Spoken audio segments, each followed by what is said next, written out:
4일 생생 주식입니다. 자, 오늘 지수는 양시장 모두 플러스권에서 마감이 됐는데요. 자, 코스피 지수가 월요일 날에 하락 음봉으로 이렇게 떨어질 때, 자, 5일 이평선의 고점 저항으로 떨어지는 음봉이었기 때문에, 자, 5일 이평선을 아래로 꺾을 수도 있는 패턴이었기 때문에 이게 이제 약간의 불안정 요인이었었죠. 근데 그 다음 날부터 곧바로 반등을 해가지고 5일 이평선에 다시 올려놓는 그러한 흐름이 나타났죠. 자, 이렇게 된다라는 것은 뭐냐면 아래쪽으로의 어떤 하락으로 진행될 수 있는 부분에 대한 방어에 성공했다는 소리예요.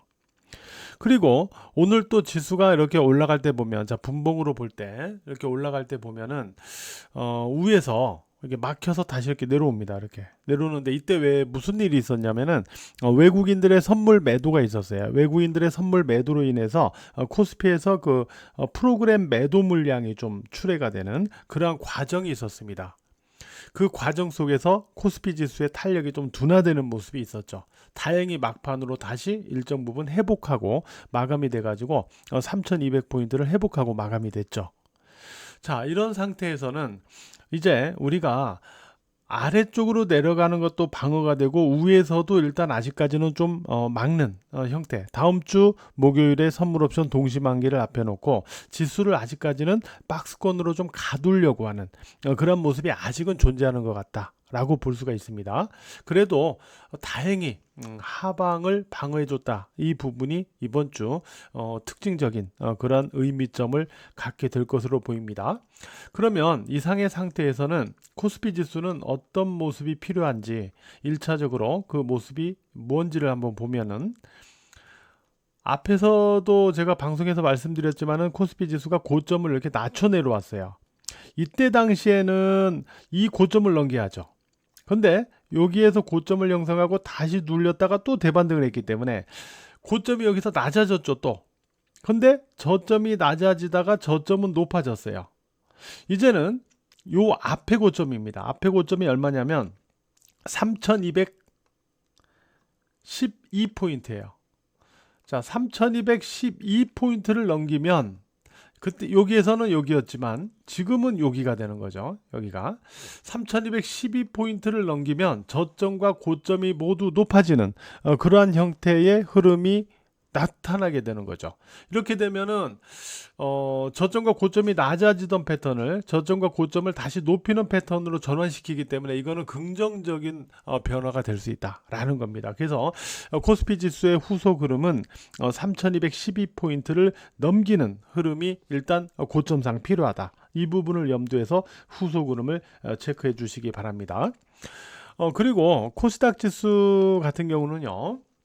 앞에서도 제가 말씀을 드렸지만은 아일랜드 개평이 나왔고, 그렇기 때문에 여기에서는 20일 이평선이라고 그랬어요. 그죠? 20일 이평선을 갖다가 돌파해서 안착시키면서 21일 이평선을 우상향으로 전환시켜 나가는 모습이 중요하다라고 말씀을 드렸어요. 근데 여기에서 안착이 안 됐어요. 안착이 안 됐다는 거는, 자, 21일 이평선에 대해서 돌파 후 지지를 거쳐서 다시 올라가는 양봉이 나오거나 저점상 지지하면서 올라가는 양봉이 나와야 돼요. 그런데 앞에서는 이 모습이 없었어요. 자, 이 양봉은 아래에서 위로 돌파하는 양봉이고 저점상 지지하는 흐름에서는 다 음선이었어요. 그죠? 여기서 나오지 못했죠. 근데 오늘 보면 저점상 지지로 양봉이죠.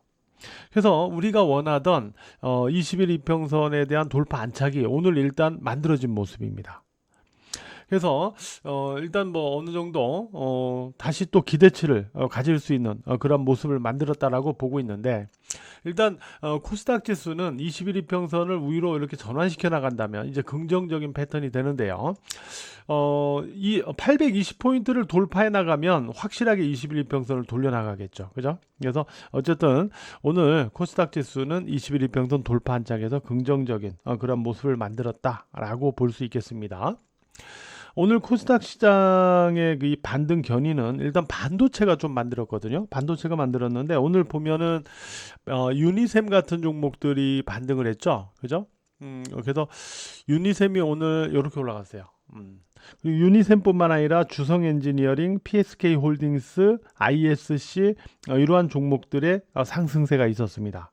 이거는 2013년과 2017년 그리고 2021년에 이어서 4년 주기의 반도체 투자 사이클이 도래하고 있다. 라는, 그러면서 반도체 소부장 관련주들을 주목해야 된다라는 증권사 보고서가 있었죠. 이런 부분이 좀 영향을 줬다라고 볼 수도 있습니다. 자, 이런 가운데 삼성전자도 월요일 날에 이제 음봉으로 이렇게 떨어지던 이 흐름이 곧바로, 자, 5일 이평선을 약간 꺾으면서 내려오는 흐름이었잖아요. 그죠? 근데 여기서 다행히 곧바로 5일 이평선을 다시 재돌파해 줬어요. 재돌파해 줬죠. 그러면서 하방 흐름을 일단 끊어줬어요. 이렇게 되면은 삼성전자는 일단 박스권 등락 박스권으로 다시 회귀된 모습이다라고 볼 수가 있어요. 그래서 코스피 지수와 마찬가지로 삼성전자도 하방을 끊어준 데 어떤 의미점을 갖고 있고, 이렇게 된다라는 거는 삼성전자가 여기에서 올라가고 나서 박스권 등락해서 이렇게 다시 꺾어질 가능성이 좀 적다라는 소리예요. 그래서 일단은 하방을 바로 끊어주는 그런 모습에서 삼성전자도 일단 박스권으로 다시 주가가 회귀됐다, 이렇게 좀 볼 수 있겠습니다. 자, 이런 가운데 오늘 이제 미국의 고용 지표를 앞에 놓고 있는데, 이 상태에서는 우리가 이런 부분을 봐야 될 것 같아요.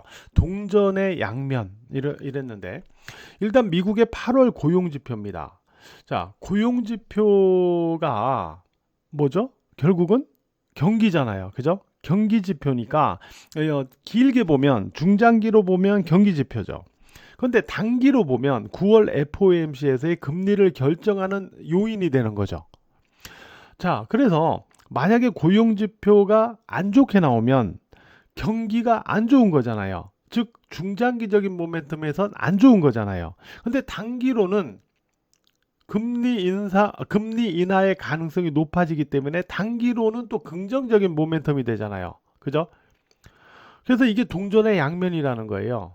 그래서 고용지표가 좋게 나오거나 안 좋게 나왔을 때 이거를 경기적인 측면에서 미국 증시가 반영하는지, 아니면 금리적인 측면에서 반영하는지를 우리가 확인해 봐야 됩니다. 동전의 양면이죠. 그 다음에 또 한 가지는 뭐가 있냐면, 트럼프 관세 불법 판결된 부분이죠. 자, 트럼프 관세 대부분이요, 연방 항소법원으로부터 불법 판결을 받았어요. 자, 이게 미국 입장에서는 부정적이죠. 근데 한국 등 다른 나라 입장에서는 긍정적인 모멘텀입니다. 이 관세 때문에 골치 아파잖아요. 그죠? 그래서 결국은 이 트럼프 관세가 만약에 불법으로 무효화된다라고 치면 이게 미국 증시는 빠지고 한국 증시는 오를 수가 있는데, 과연 한국 증시는 미국 증시 하락에 따른 어떤 모멘텀으로 영향을 받을지, 아니면 한국 경제라는 어떤 측면에서의 긍정적 영향을 받을지, 이거 역시 양면성을 갖고 있는 거죠. 그래서 앞으로 이 미국 8월 고용지표와 트럼프 관세 이 부분과 관련해서는 이 동전의 양면에서 과연 증시가 어떻게 반응하는지를 우리가 살펴나가야 되는데, 우선 먼저 미국 8월 고용지표가 이제 발표가 임박했기 때문에 요거에 대한 반응부터 우리가 확인을 해 나가봐야 될 거예요.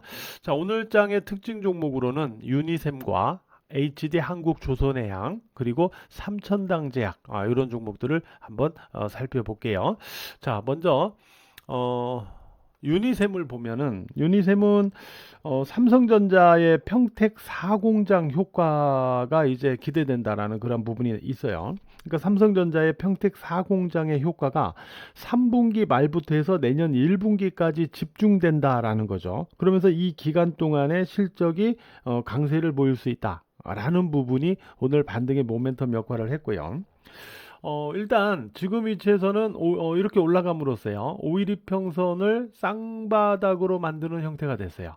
5일 이평선을 쌍바닥으로 만드는 형태가 됐기 때문에 전고점을 돌파 시도할 수 있는 어떤 패턴을 만든 게 아닌가, 일단 이렇게 판단이 됩니다. 일단 전고점에 대한 돌파 시도는 가능한 패턴을 만드는 게 아닌가 이렇게 좀 판단이 되고요.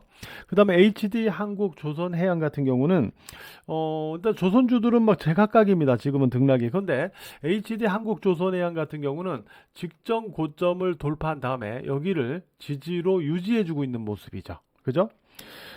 HD 한국조선해양 같은 경우는 마스가 프로젝트의 이 거점으로 필리핀을 활용한다라는 건데, 그러면서 이 필리핀 쪽에서 첫 번째로 11만 5천 톤급의 PC선, 그러니까 석유화학 제품 운반선이죠. 이 PC선에 대한 건조에 착수했다라는 소식이 들려왔죠.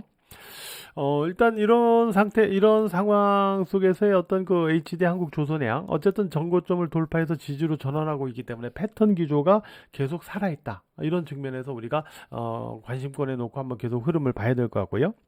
그 다음에 삼천당 제약 같은 경우는 안과 질환 치료제 바이오시밀러죠. 아일리아 바이오시밀러. 이게 최근에 유럽에서 허가가 나왔죠.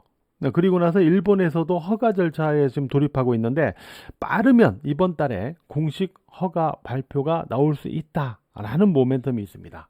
이런 상태에서 지금 보면은 21 이평선에 다시 돌파 안착되는 그러한 형태의 흐름을 지금 보여나가고 있거든요. 그러니까 21 이평선을 돌파해서 지지 테스트를 거쳐서 지지에 성공한 다음에 재반등을 시도하는 거니까, 제가 항상 말씀드리는 돌파 후 지지 테스트 다시 올라갈 때 돌파 안착, 이게 중요한 거죠. 돌파보단 이게 중요합니다. 그래서 지금 돌파 안착의 어떤 시도의 패턴을 만들고 있다는 부분에서 일단 이 종목도 일단 좀 주목을 하면서 지켜볼 필요가 있지 않을까 이렇게 생각이 됩니다. 그래서 유니생과 HD 한국조선해양, 삼천당제약 이런 종목들에 대해서 오늘장 특징주로 한번 간단하게 코멘트를 해봤습니다. 자, 오늘 하루도요 매매들 하시느라고 모두 고생 많으셨어요.